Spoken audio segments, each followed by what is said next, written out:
ഈശോ മിശിഹായ്ക്ക് സ്തുതിയായിരിക്കട്ടെ. ഞാൻ ഇന്ന് നിങ്ങൾക്ക് പരിചയപ്പെടുത്താൻ പോകുന്നത് വിശുദ്ധ ജോൺ മരിയ വിയിനെ കുറിച്ചാണ്.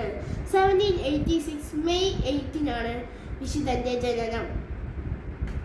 വിശുദ്ധ ജോൺ മരിയ വിയാനി കത്തോലിക്ക സഭയിലെ ഒരു വിശുദ്ധനാണ്. അദ്ദേഹം ഫ്രാൻസിലെ ഒരു കത്തോലിക്ക പുരോഹിതനായിരുന്നു.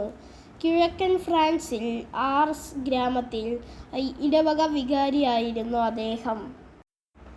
ആർസിലെ വികാരി എന്നറിയപ്പെടുന്നു. തൻ്റെ സമൂഹത്തിലും ചുറ്റുപാടിലുമുള്ള ഉളവാക്കിയ ആത്മീയ രൂപാന്തരീകരണം അദ്ദേഹത്തിൻ്റെ പുരോഹിത വൃത്തി അന്തർദേശീയ തലത്തിൽ ശ്രദ്ധിക്കപ്പെടാൻ ഇടയാക്കി. പുരോഹിതരുടെ മധ്യസ്ഥനായ അദ്ദേഹത്തെ സഭ വണങ്ങുന്നു. 1859 ഓഗസ്റ്റ് 4 വിശുദ്ധന്റെ മരണം. Thank you.